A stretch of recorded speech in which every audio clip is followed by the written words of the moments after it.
Group 2 mains రాసిన వారికి సంబంధించి ఈ రోజున హైకోర్టులో జరిగిన రోస్టర్ కేసు పరిణామాలు అత్యంత ప్రభావవంతంగా ఉన్నాయి కాబట్టి ఆ వివరాలను మేము ముందుకు తీసుకొచ్చేటువంటి ప్రయత్నమే ఈ వీడియో. మిత్రులారా, ఎప్పటికప్పుడు గ్రూప్ 2కి సంబంధించి అన్నింటి అప్డేట్స్ను అన్ని వివరాలు మీకు అందిస్తూ వస్తున్నటువంటి సంగతి తెలిసిందే. సో ఈ వీడియోలో మీకు ఫస్ట్ రోస్టర్ కేసుని ఈరోజు ఏం జరిగింది అనేది ప్రభావవంతంగా మీ ముందుకు తీసుకొచ్చేటువంటి ప్రయత్నం. ఇప్పుడు రాత్రి సుమారుగా 10:40-50 అవుతుంది. హైకోర్టు ఈరోజు గ్రూప్ 2 కేసుకి సంబంధించిన వాదనలు పూర్తిగా నేను వినడం జరిగింది. ఎక్కడ స్కిప్ చేయకుండా 1 అవర్ పాటు, దాదాపు 54 నిమిషాల 30-40 సెకండ్ల పాటు జరిగింది. అయితే ఆల్మోస్ట్ 1 అవర్ అనుకోండి, కన్క్లూడింగ్ అయ్యేసరికి 1 అవర్లో ఏం జరిగింది అన్నది ముఖ్యంగా ఒక 4 లేక 5 పాయింట్స్ మీ ముందుకి తీసుకొస్తాను. చాలా ప్రభావవంతంగా ఈవేళ వాదనలు నడిచాయి. మొట్టమొదటిసారిగా గ్రూప్ 2కి సంబంధించి ఇంత ఎఫెక్టివ్గా సీరియస్గా ఆ పిటిషనర్ తరపున లాయర్ ఎఫర్ట్ పెట్టి చాలా ఎఫెక్టివ్గా చెప్పారు. అలాంటి వాదనలో ఫస్ట్ ఆయన తీసుకున్నటువంటి వాటిని, నేను విన్న వాటిని, పర్ఫెక్ట్గా విన్న వాటిని నేను మీ ముందుకి తీసుకొస్తూ వస్తున్నాను. సో జాగ్రత్తగా వినండి. ఫస్ట్ ఆయన మాట్లాడినటువంటి వాటిలో మనకు 2 విశేషాలు మీకు చెప్పిన తర్వాత కోర్టు కేసులకి వెళ్తాను. ఒకటి, vertical reservations or social reservations. ఇవి మీకు తెలుసు, ఎస్టీ, ఎస్సీ, బీసీ, ఈడబ్ల్యూఎస్. అట్లాగే special reservations or horizontal reservations. మహిళలు, దివ్యాంగులు, sports meritorious persons, army persons, వీటికి సంబంధించినవి. వీటికి సంబంధించి జీవో 77కు సంబంధించి ఆర్కే సబర్వాల్ కేసుకు వచ్చినటువంటి దాని అన్వయింపు, దర్యా కేసు అన్వయింపు, ఇవి ఈ కేసులో చోటు చేసుకున్నాయి. ఆయన చెప్పిన దాని ప్రకారం మున్సిపల్ పోస్ట్ కోడ్ 1 ప్రస్తావించారు మున్సిపల్ కమిషనర్. దాంట్లో ప్రస్తావించి ఏ రకంగా ఏపీపీఎస్సీ రోస్టర్ను వైలేట్ చేసిందో ఆధారాలతో సహా ఆయన వివరించడం జరిగింది. పాయింట్ నెంబర్ 2, పోస్ట్ కోడ్ 2 తీసుకున్నారు సబ్ రిజిస్ట్రార్. దీన్ని ఉదహరిస్తూ లాయర్ గౌరవ న్యాయమూర్తికి చెప్పినటువంటి అంశం ఏంటి అంటే, 10 పోస్టులు ఉంటే ఇందులో మనకి 9 పోస్టులు ఉంటే 4 పోస్టులు ఇది జోన్ 4కి సంబంధించి ఆయన ప్రస్తావించారు. ఒక ఉదాహరణగా దీన్ని బెంచ్ ముందుకు తీసుకొచ్చే ప్రయత్నం చేశారు.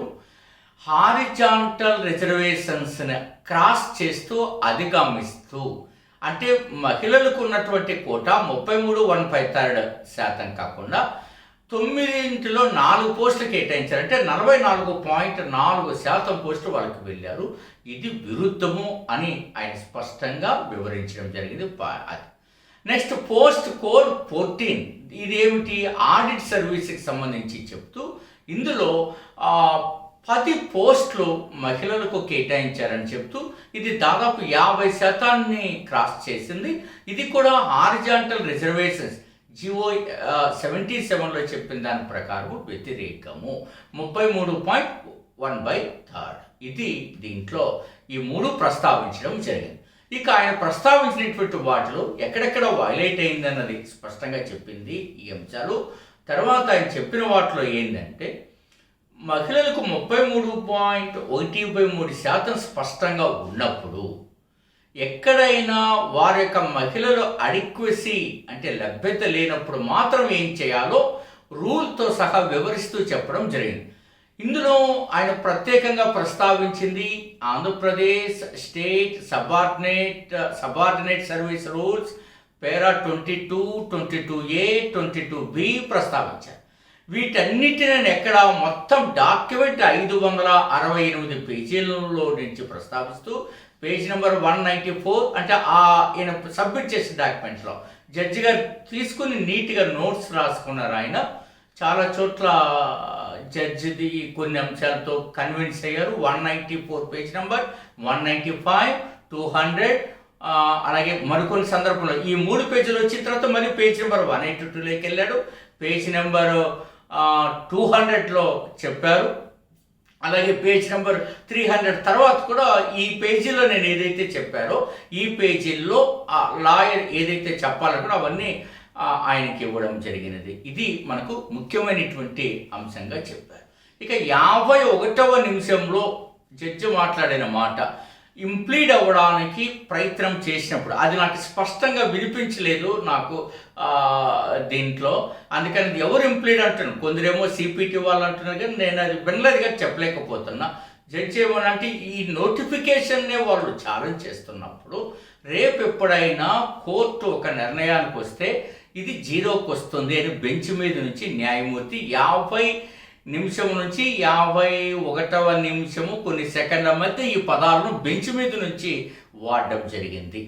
ఇది ప్రత్యేకించి చెప్పడం 0కి వస్తుంది కాబట్టి ఇంప్లీడ్ అవ్వడానికి మేము ఇప్పుడు వ్యతిరేకము అని చెప్పి జడ్జి వాదించడం కాదని జడ్జి చెప్పడం జరిగింది. న్యాయమూర్తి గారు ఆ రకంగా మాట్లాడారు.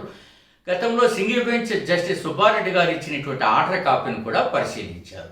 ఈ విశేషాలు చెప్తూ రోస్టర్ పాయింట్స్ ఫర్ సపోజ్ 100 పాయింట్లు ఉంటే 100 పోస్టులు ఉంటే 100 పాయింట్లు కేటాయించాలి. ఎప్పుడు కూడా పోస్ట్ నెంబర్ 1 ఎస్సీకి వెళ్తుంది. అలా 1, 7 అలా నెంబర్ స్పెసిఫిక్గా రూల్స్లో ప్రస్తావించారు అవన్నీ. అట్లాగే మహిళలకి సంబంధించి రోస్టర్ పాయింట్ 57, 58 సంథింగ్ అవి కూడా ప్రస్తావించారు. అంటే క్లియర్ కట్గా పూర్తిగా స్టడీ చేసి అత్యంత ప్రభావవంతంగా ఎక్కడెక్కడ చెప్పాలో వీటన్నింటినీ న్యాయమూర్తి గారు ప్రస్తావించడం జరిగింది. ఈ విశేషాలంతటినీ కూడా అన్నమాట. సో ఇది 54 నిమిషాల కొన్ని సెకండ్లలో దాని పూర్తి సమాచారాన్ని మనం అర్థం చేసుకుంటే ఈ రకంగా ప్రస్తావించడము జరిగినది. సో కాబట్టి వీటికి వాళ్ళు చెప్పారు.